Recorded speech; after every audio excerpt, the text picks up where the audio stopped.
And every single time I've tried to do it privately, there have been briefings and leakings and planting of stories against me and my wife. You know, the family motto is never complain, never explain. It's just a motto. Prince Harry was seen secretly meeting his father, King Charles, after years away from the palace. Everyone was taken aback by his visit, which also revealed that the king had different intentions for his estranged son. You'll be shocked to learn why they had to meet in secret. Shortly after dawn, the huge iron gates of Clarence House suddenly opened, and minutes later, royal protection officers were rushing behind closed doors. The tourists had not yet assembled outside the royal gates with their cameras and flags, and London was hardly awake. While the city was still, a quiet crisis was already developing within the royal residence's walls. All of a sudden, Prince Harry was back in Britain. He arrived without warning, without his bride Meghan Markle with him, and with no explanation to the public, the government, or the royal press corps. The Duke of Sussex's moves have required extensive international planning for many years. His court appointments were the only reason he travelled to the UK, but on this chilly morning, all of that established process was thrown out the window. There were no official motorcades, no flashing police lights, and no group of media ready to document his arrival. He just showed up at the back security gates in an unmarked, darkly tinted SUV, totally surprising the royal guards. The most startling aspect wasn't that. No one in the room could have imagined the moment that was taking place on the same walls that had seen decades of covert decisions. Seated at a well-known mahogany desk that had formerly belonged to his mother, King Charles, was not getting ready for a formal event or a public obligation. He was going over documents related to the estate of Queen Elizabeth II, who died in September of 2022. It was supposed to be a formality, the kind of work monarchs conduct in private away from the spotlight. Senior legal counsel, the privy purse keeper, and advisors who had worked with both mother and son were among the small trusted group that attended the meeting. With quiet professionalism, leather folders were opened, seals examined, and pages turned. The majority of what was within fulfilled long-standing expectations. Heirlooms, private estates, and assets that were already divided years ago. Sandringham Balmoral cherished jewelry. Nothing out of the ordinary or unpleasant until one letter showed up. It had a date that quickly attracted notice, and it was thinner than the others. March of 2022, just a few months prior to the Queen's passing. There was a handwritten document inside that was clearly Elizabeth's. For her last year, the script was more stable than anticipated. Yes, a little uneven but deliberate. It wasn't a draft. This was a choice. The room fell silent as Charles read.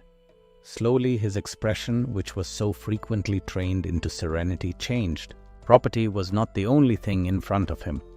It spoke to Prince Harry directly and precisely, leaving no opportunity for misunderstanding. The provision described an inheritance plan that contradicted all of Charles's presumptions since his mother's death. It was more than just land and money. It was related to future decisions, conditioned and meticulously organized. It implied that Elizabeth had been considering long-term issues such as family division time and repercussions even while she was ill. Charles studied the document again while the advisors waited. Once, twice, 3 times. Every reading was more significant than the previous one. The king's suspicions were quietly verified by legal counsel. The clause was genuine, duly witnessed, and completely enforceable. Instructions to keep it secret till the right time had been sealed. It was obvious that the time had come. Thoughts wandered to a secret study at Windsor Castle, where Elizabeth might have sat by herself, pen in hand, fully aware of what she was doing.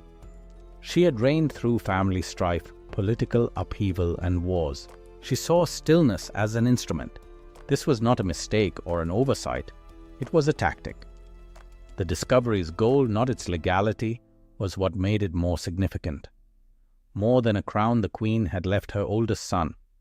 She had left him with a choice that hit a raw nerve. Relationships had changed, and trust had been shattered by Harry's exit from the royal life. That chapter was technically reopened by this provision, not emotionally. One advisor eventually asked a silent question. What should they do? Should we start getting ready? Should others be notified? Charles did not respond right away. He rubbed the bridge of his nose and took off his glasses, placing them on the desk. He was not the king for a moment. As a son, he understood that his mother had orchestrated this reckoning long before he was prepared to confront it. The silence was broken by the ticking of a mantel clock. London went on outside, unaware that a decision was being made behind the palace walls that could change the House of Windsor's future. Traffic voices and everyday life went on. Elizabeth had always thought that time was important. She made sure Charles would face it as king, not as successor, by putting this clause where she did. The already weighty crown felt even heavier. Whatever choice was made would have a significant impact outside of that room. The ramifications and the clause were no longer concealed. What unanticipated repercussions started to spread across the palace when Queen Elizabeth's secret clause was made public, altering what insiders believed to be true. Let's return to that night in November. The palace was motionless. Employees walked down marble hallways with quiet, deliberate feet. Advisors sat stiffly in chambers with mahogany panels staring at unreleased documents. Beneath the burden of centuries of monarchy, King Charles III sat in his personal study and wrote. The royal proclamation was brief, icy, and nearly surgical.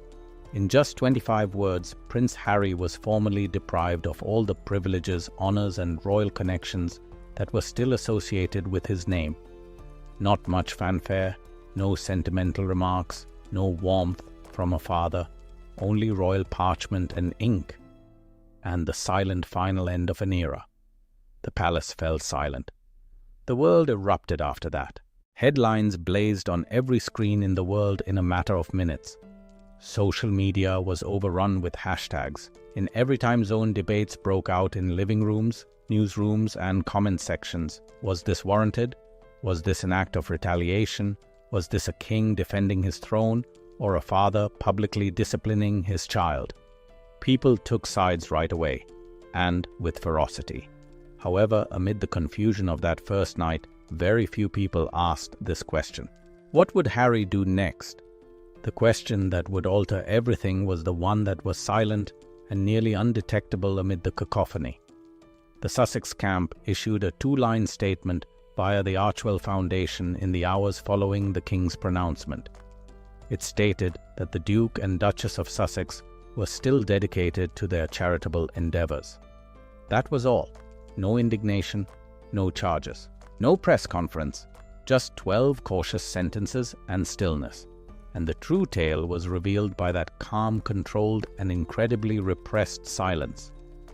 Because people who know Meghan Markle are aware that she doesn't just happen to be silent. She carefully considers every phrase and picture she shares with the world. The palace thus took note of her decision to remain still, but it was everything but still behind the scenes at Montecito. The atmosphere was electric with anxiety, according to people close to the pair. Meghan was enraged, sincerely, incredibly angry. It wasn't because she had lost a title, but rather because of the implications of that title being taken away, that she had taken advantage of Harry, that she had taken advantage of him, that she had used his royal status as a springboard for her own goals. Meghan saw such choices as more than just royal housekeeping. Under the guise of constitutional language, these were character assassinations. Her legal team had already taken action. They were briefing crisis PR firms. The counter-offensive that palace insiders had feared most was being planned. Meghan engaged in a full-scale media war on every platform at her disposal. Then something unexpected occurred. Harry requested a moment of silence. Several people with direct knowledge of the matter claimed that Harry, not Meghan, not a lawyer and not a press strategy, made the call that caused the situation to slow down. Even his closest confidants were allegedly shocked by the communication he sent via a reliable middleman. He desired to speak, not to the media, not to a crew making a documentary, not via a memoir or a podcast. He desired to speak with his dad. Now pause and consider the implications of that. This man had made racist accusations against the palace in public.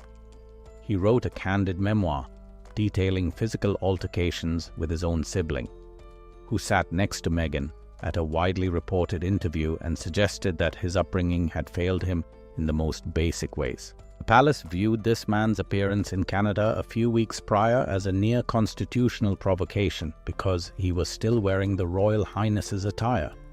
Nevertheless, his initial reaction was not to retaliate through the media in the immediate aftermath of being officially, openly, and permanently stripped of everything royal. He wanted to get in touch with his dad. Everything that followed is reframed by that one detail, because this dude wasn't planning a publicity stunt.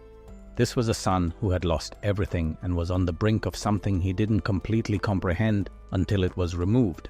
We would like you to sit with this question. Would you call your family or a lawyer first if you had lost everything that made you who you were as a child? Leave a comment with your response, because Harry's response reveals a significant aspect of the true direction this story was taking. A revelation surfaced that might rock the royal family and change its dynamics in unexpected ways. For King Charles, what started out as a normal examination of estate records turned into a moment of great personal and legal consequence. One document in particular stood out among the well-known documents detailing home's heirlooms and the meticulous distribution of riches. In the last months of her life, Queen Elizabeth drafted a sealed clause in her own hand. At first sight, it seemed to be a standard paper that Charles had seen numerous times over his decades as a monarch, part of the estate's routine formalities.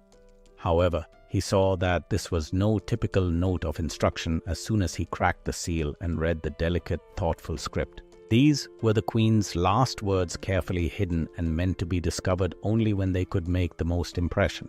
Prince Harry's inheritance was covered by the provision, but not in the clear-cut way Charles would have anticipated. More than just financial support was implied by the form, terms, and goal. A mother's methodical approach was conveyed through the words on the page. A combination of love, care, and wisdom intended to lead the family long after her death. They were intended to mold the future, promote dialogue, healing, and the maintenance of relationships that had deteriorated over time. Charles realized right once that this was not only a legal issue. It was a personal intervention, a last-ditch effort by a mother who had devoted decades to carefully balancing family and monarchy, now extending her power beyond death. It was a complicated clause. It gave Harry a clear inheritance, but it came with conditions that needed consideration, compromise, and cooperation. The late Queen used this framework to make sure her grandson remained meaningfully connected to his ancestry, the family, and the monarchy she had dedicated her life to serving. It was not just about cash. Every word had been carefully selected, striking a balance between hope and pragmatism, emotion and practicality. Charles hesitated, considering the delicate influence of his mother's intuition.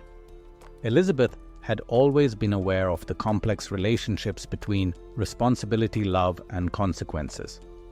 She was reaching out to Harry with this provision, giving him a chance to get back in touch and mend a long-standing rift. At the same time, she silently challenged her oldest son to balance the equally important obligations of fatherhood and family unity with the responsibilities of monarchy.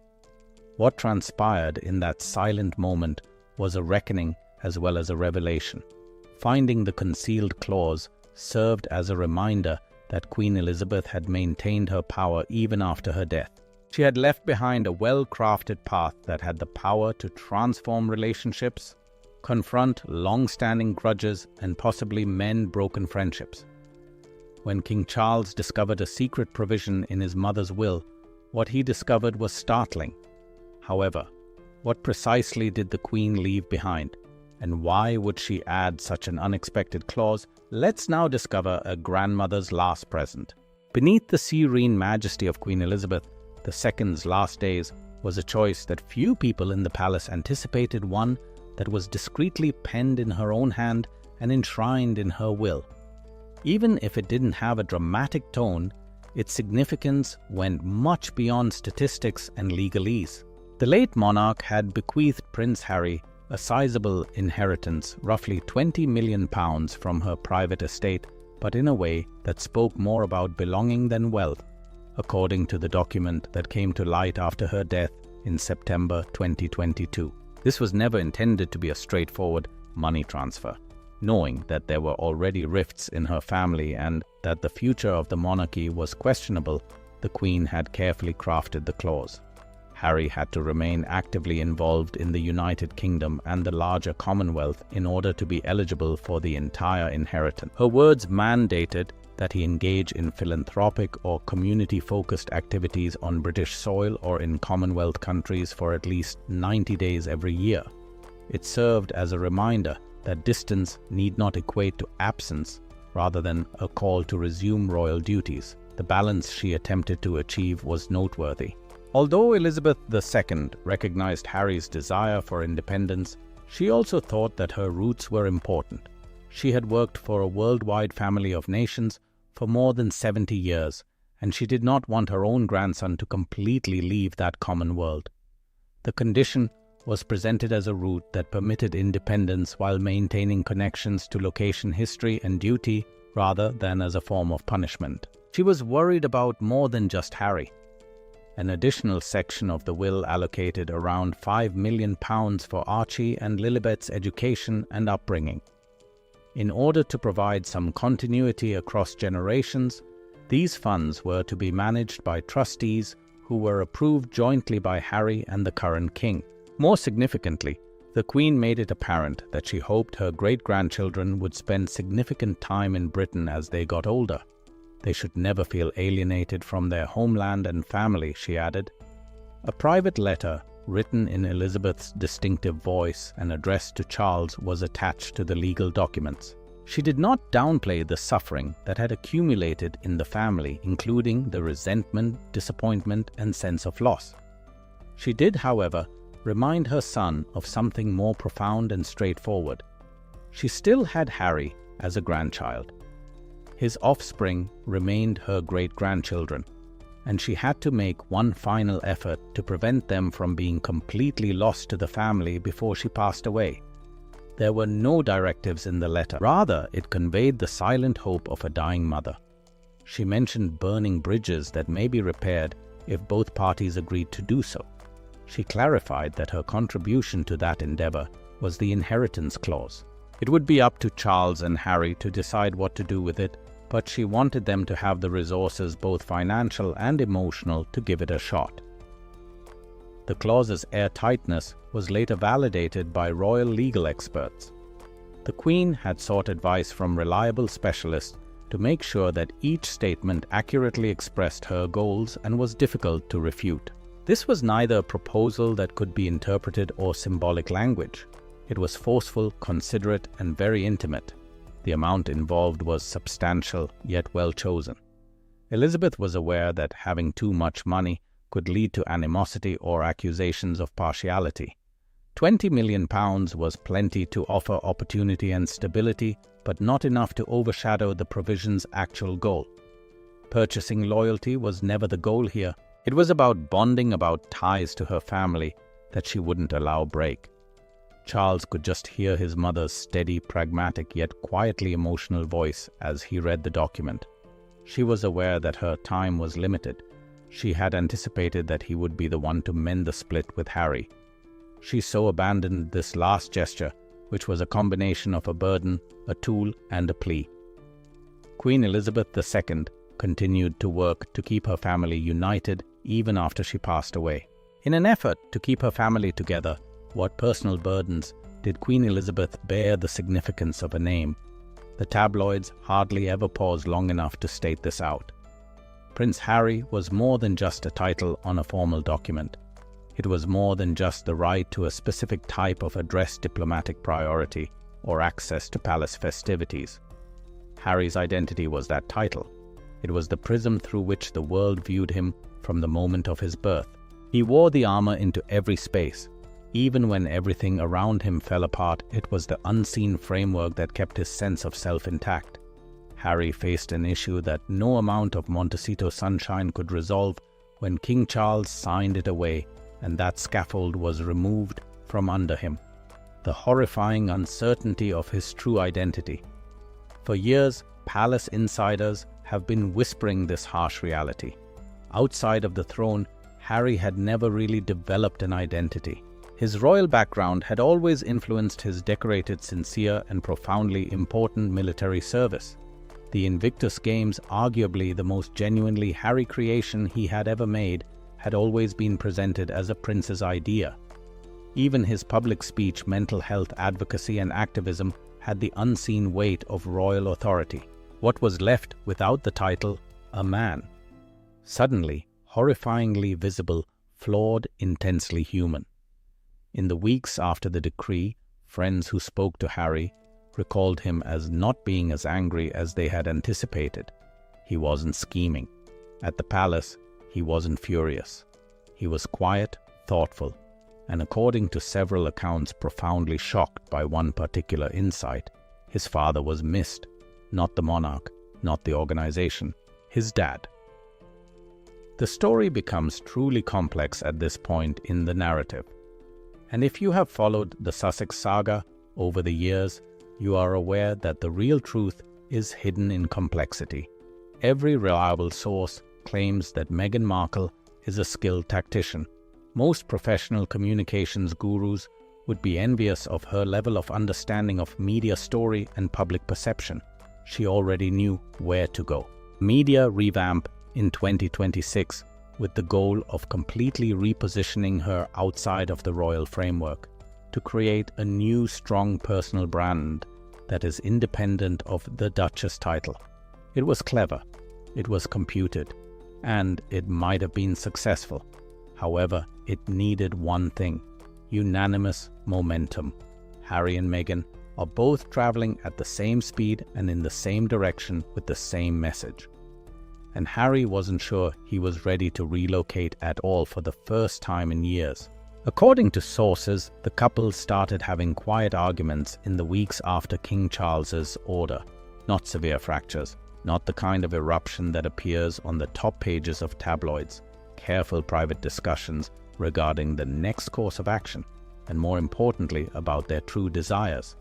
Meghan desired forward motion, a fresh chapter, a clear departure from the regal narrative. Harry desired an older item. It was something he hadn't let himself desire in a very long time.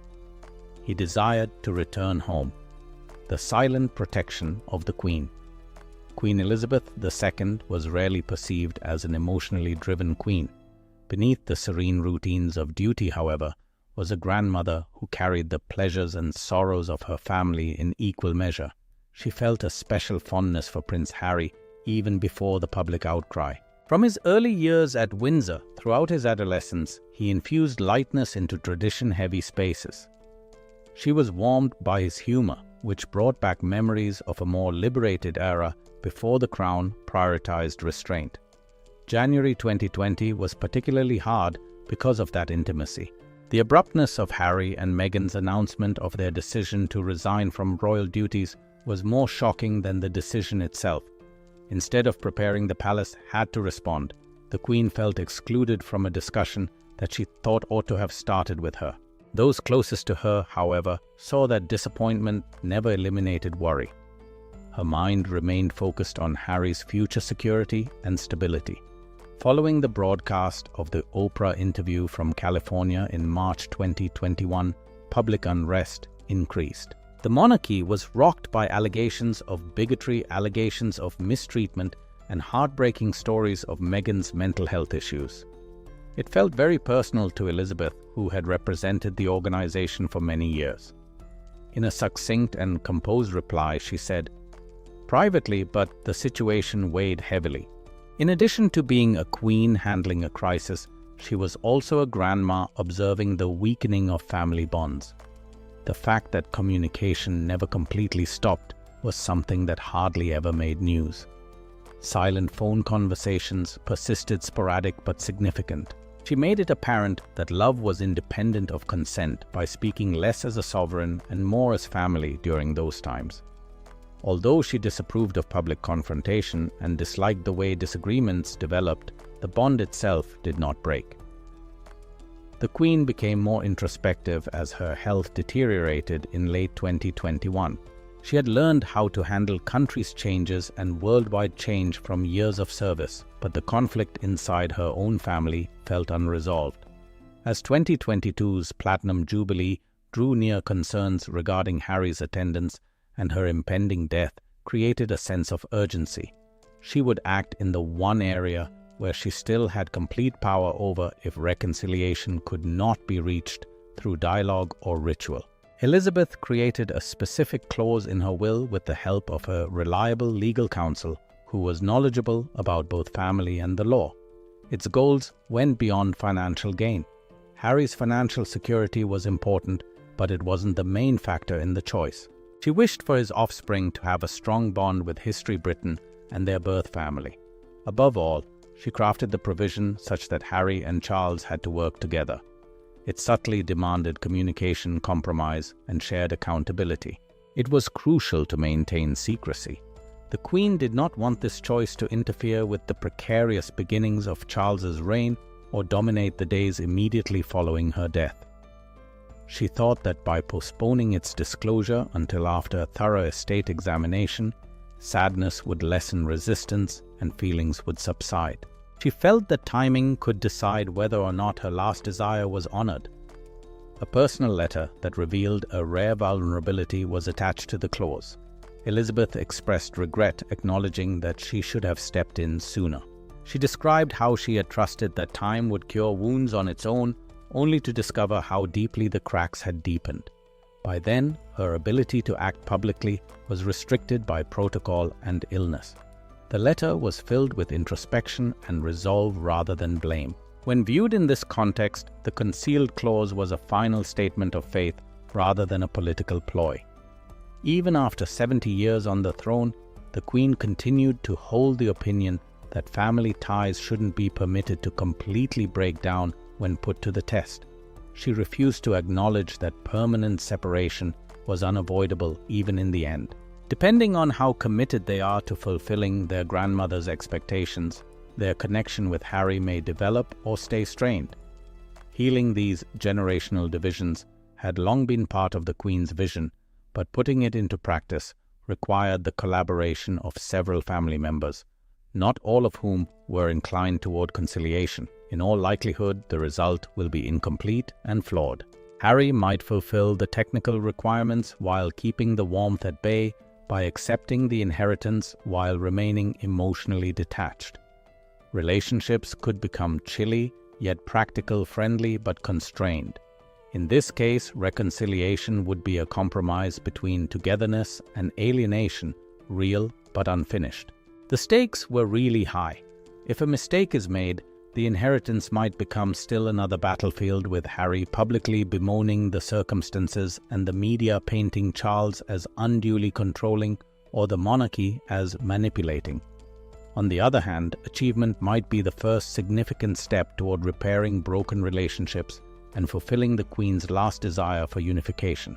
For the first time in years, there was a framework, a meticulously created map by a grandmother that pointed to the potential for family connection and hope. Charles had a gift and a burden. The way he and Harry handled it would determine their relationship, the future of the monarchy, and the welfare of the following generation. The royal family's future was now in jeopardy, balancing between the delicate, alluring prospect of reconciliation and the agony of the past over the great distance between California and London. After discovering this startling provision regarding Harry in the Queen's will, what do you think King Charles will do? We want to know what you think. Remember to share and like.